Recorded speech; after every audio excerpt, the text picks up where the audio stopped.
বলে দিয়েছি যে দেখো, তুমি যদি চাও তনু এই ইল্লিগাল বিষয়গুলো থেকে বেরিয়ে আসুক, তাহলে সেটা শুধু একটাই রাস্তা আছে, যে আমাদের দুজনকে বিয়ে করে নিতে হবে। আর আমার মনে হচ্ছে বীর এই কথাটা বুঝতে পারছে, আর খুব তাড়াতাড়ি আমরা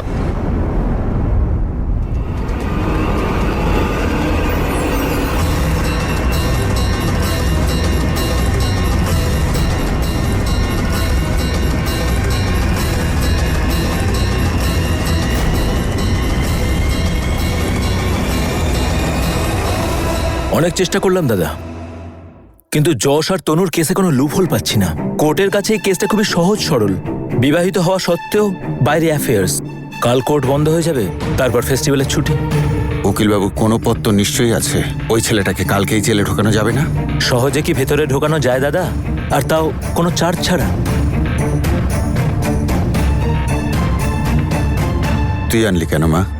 আমার ভাগ্যে যা লেখা আছে তা তো হবেই বলুন বাবা, কিন্তু তার মধ্যে আমি আপনার স্বাস্থ্যের সাথে কোনো কম্প্রোমাইজ করতে চাই না। তোর ভাগ্য এখন আমাদের সাথে জড়িয়ে রয়েছে রে মা। সবাই একসাথে লড়বো। সেই নিয়েই তো ভয় পাচ্ছি যে আমার দুর্ভাগ্যের কারণে আমার পরিবারের জীবনে যেন অন্ধকার নেমে না আসে। তেমন কিচ্ছু হবে না, আমি আছি তো। আমি ওই ছেলেটাকে তোর পাশেও ঘেঁচতে দেব না, ঢাল হয়ে থাকবো তোর। হ্যাঁ রে মা।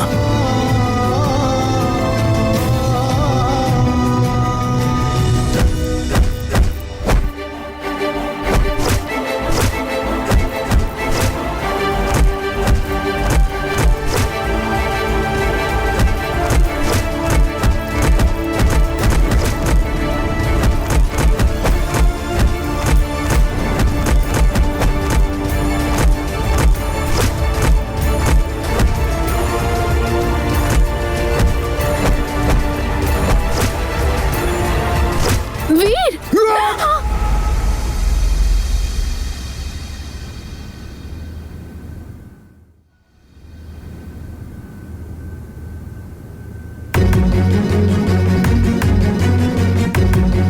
সরি। কি হয়েছে তোমার বীর?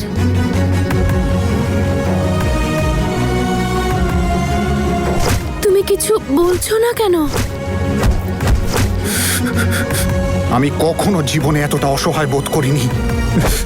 এখন মনে হচ্ছে যেন হাতে চুরি পরে বসে আছি। যাক, ভালো হয়েছে বীর কিছু শুনতে পাইনি। কালোই চশ আসবে, বুক ফুলিয়ে আসবে ফুল কনফিডেন্সের সাথে, আর আমরা কি করব? থালা সাজিয়ে প্রদীপ জ্বালিয়ে আরতি করব? না না বীর, তুমি এখানে এসো, বসো।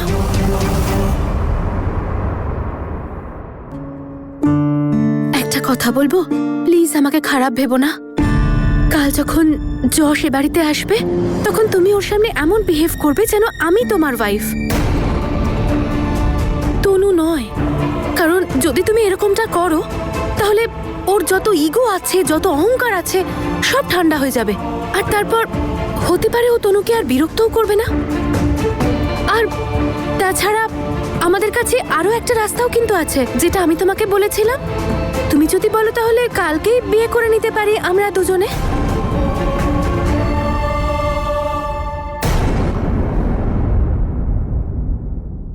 তোমার মাথা ঠিক আছে নাকি জাসমিন? বাড়িতে এত অশান্তি হচ্ছে আর তুমি এর মধ্যে বিয়ে করতে চাইছো?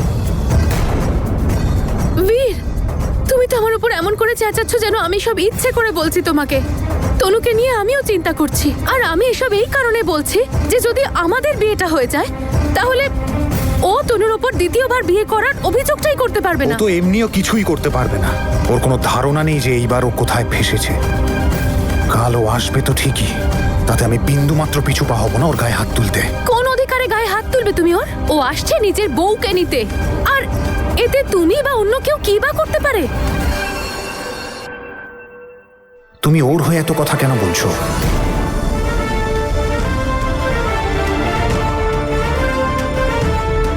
বীর, তুমি তুমি এটা ভাবতে পারলে কি করে? আমি বলছি না তনু আমার দিদি হয়, ওর ভালো হোক, আমি এটাই চাই। যশ প্রচন্ড শয়তান ছেলে, ও আমাদের উপর প্রতিশোধ নেওয়ার জন্য সব সীমা ছাড়িয়ে যাবে। আর এমনিতেও ওরা হাজবেন্ড আর ওয়াইফ, এতে তুমি বা আমি কি বা করতে পারি?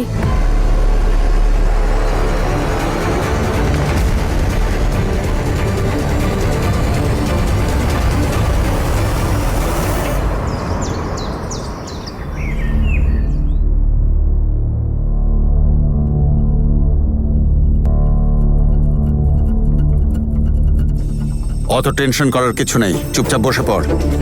হয়তো ও আসবেই না, শুধু হুমকি দিয়েছে। আমারও সেটাই মনে হয় বাবা। যশের মতো লোকেরা হুমকি দিতে পারে, এখানে আসার সাহস ওর মধ্যে নেই। আর যদি ভুল করে এখানেও এসে যায় না, তাহলে ও দু পায়ে বাড়ি ফিরবে না। ও আসবে না। যাও সবাই, যে যার ঘরে যাও। যাও সবাই।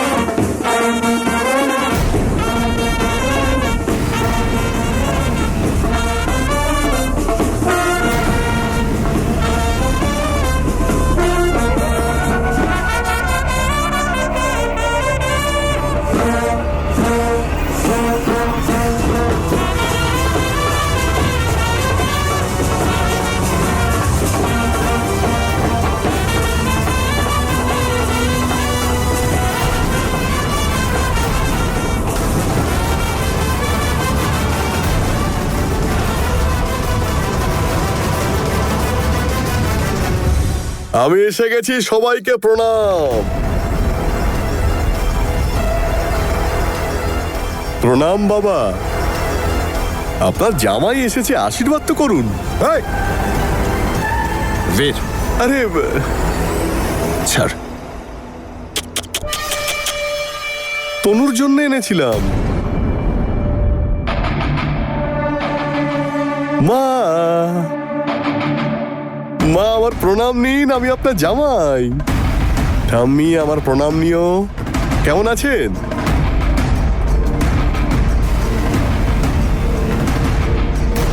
জ্যাসমিন,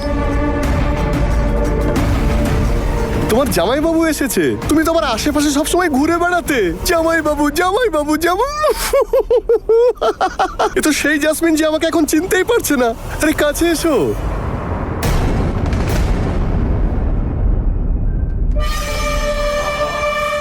মানে আমি এত ঢাক ঢোল বাজিয়ে পুলিশ সঙ্গে করে এখানে এলাম, আর আপনারা সবাই আমাকে এমন ভাবে দেখছেন যেন আপনারা কোনো শখ পেয়েছেন। এবার বুঝতে পেরেছি, আমার শ্বশুরবাড়ির লোকেরা খুব হিসেবি। ওনাদের টেনশন হচ্ছে যে জামাই এসেছে, এবার অনেক খরচা হবে। না না, একদম টেনশন করবেন না। আপনাদের জামাই সত্যি খুব ভালো। কি বাজে কথা বলছি, ওভার অ্যাক্টিং করতে গিয়ে আমার নামটা না উগলে দেয়।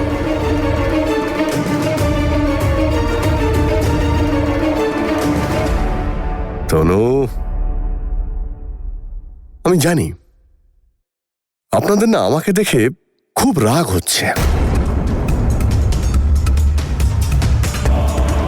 একদম রাগ করবেন না।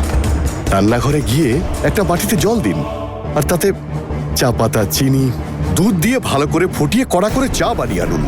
তারপর বসে কথা বলি। চায়ের চর্চা, নো খরচা। এত বুঝদার জামাই কোথাও পাবেন না। কি বাবা, ঠিক বললাম তো? আপনারা কি জানেন আমি এখানে কেন এসেছি?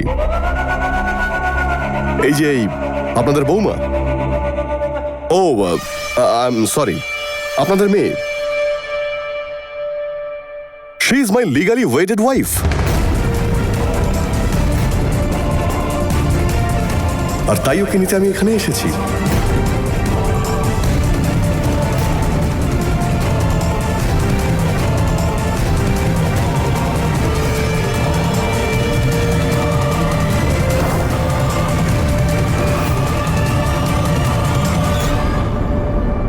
জানেন যে আমি এখানে কেন এসেছি? এই যে আপনাদের মেয়ে, মানে বৌমা, ও আমার লিগালি ম্যারিড ওয়াইফ, আর তাই আমি ওকে নিতে এখানে এসেছি। আপনাদের কি বিশ্বাস হচ্ছে না? আমি তো জানতামই আপনারা আমার কথা বিশ্বাসই করবেন না, কারণ আপনারা তো টেढ़া লোক। আপনারা তো সোজা কথা বুঝতেই পারেন না। আর সেই জন্যই আমি আইন আর আইনের কাগজপত্র দুটোই সঙ্গে করে নিয়ে এসেছি। কাগজ দেখাবো আর বউ নিয়ে যাব, যেমনটা আমি বলেছিলাম। তুরুপের তাস পকেটে নিয়ে ঘুরি। ম্যারেজ রেজিস্ট্রেশন পেপার, তুই যাই সঙ্গে নিয়ে আসিস না কেন, তনুকে তুই নিয়ে যেতে পারবি না। কেননা তুই ওর স্বামী নয়। তুই তো সব লুটপাট করে মায়ের সাথে পালিয়েছিলি। আবার কি চাই তোর? আরে বাপ রে বাপ, এতক্ষণ ধরে গোটা গল্পটাই বললাম, আর উনি এখন জিজ্ঞেস করছেন যে গল্পের নাম কি।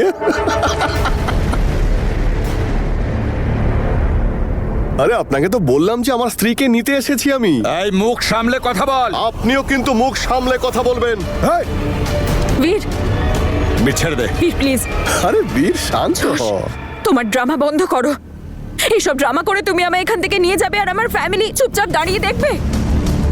তুমি এখানে কেন এসেছো সেটা বলো, যাতে সবাই জানতে পারে তোমার মাথায় কি চলছে। বেবি, কালকে তোমায় এত ভালো করে আমি বোঝালাম যে আমি আসবো, তোমাকে এখান থেকে নিয়ে যাব, তুমি ওনাদের সবকিছু বলে রেখো, সব ভুলে গেছো?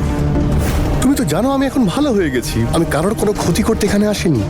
আমার স্ত্রীকে এই বাড়ির বৌমা করে রেখেছে, তাও আমি কিন্তু কিচ্ছু বলছি না। আর আমি সত্যি বলছি, আমি কাউকে কিচ্ছু বলবো না। চল বেরো এখান থেকে।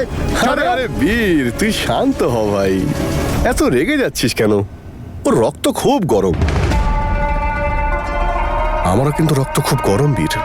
এই মাটিতে আমিও জন্মেছি, আমার রক্ত টকবক করে ফুটছে। এই, তোর এই ধরনের হুমকি তুই নিজের কাছে রাখ, অন্য জায়গায় দেখাতে পারবি।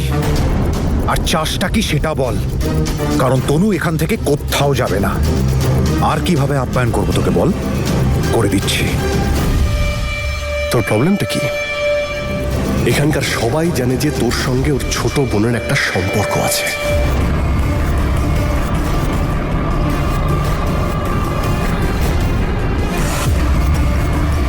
তনুর নাম শুনলেই গায়ের লোম দাঁড়িয়ে যায় বুঝি? আরে বীর, সব ঠিক আছে তো? হ্যাঁ,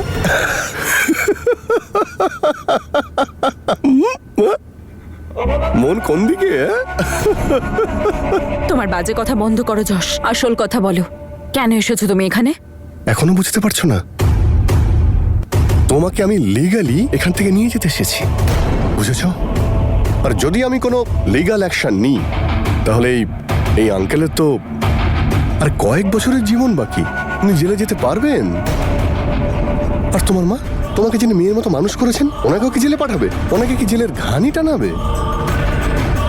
দেখো, উনি তো হলেন আমার তরফের দাস। ওই, আমার মায়ের থেকে দূরে থাক, তুই বুঝলি? আর তুই আমার স্ত্রীর থেকে দূরে থাক। হয়, অনেক হয়েছে তোর, আর কিন্তু সহ্য করবো না।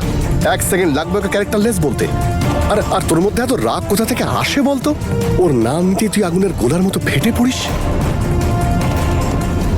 আচ্ছা, কোনো এক রাতে কি তোরা দুজনে লিমিট ক্রস করিসনি তো? তোকে তো আমি সর বলছি। ছেড়ে দাও। বের কথা শোন, বের কথা শোন।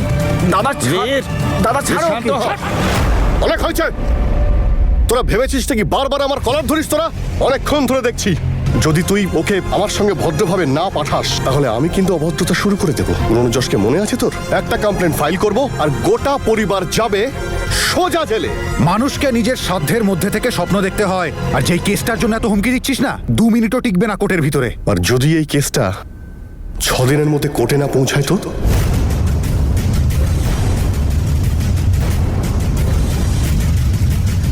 কারণ কোর্টে তো এখন ছুটি চলছে। আমার কথা বিশ্বাস হচ্ছে না? ওনাদের জিজ্ঞেস করো, এনারা তো সবই জানেন। দাদা বলুন না, 6 দিন ধরে কোর্ট বন্ধ নাকি? এই, বেশি বাড়বাড়িস না, তুই যা পারিস করে নে। আমার মেয়ের জন্য যদি জেলেও যেতে হয়, আমি যেতে রাজি। চল চল, কোথায় যেতে না হবে? বাবা, আপনি কোথাও যাবেন না, আপনাকে আমার দিব্যি। আমায় তুই আটকাস না মা, তুই এই বাড়ির জন্য অনেক কিছু করেছিস। আজ আমার পালা, আমায় আটকাস না। না বাবা, প্লিজ, আপনি এরকম কিচ্ছু করবেন না। আর ওকে কি করে সামলাতে হবে আমি খুব ভালো করে জানি। তুই কি করতে চাইছিস মা? চাই করি না কেন, কিন্তু আমার পরিবারকে জেলে যেতে দেব না।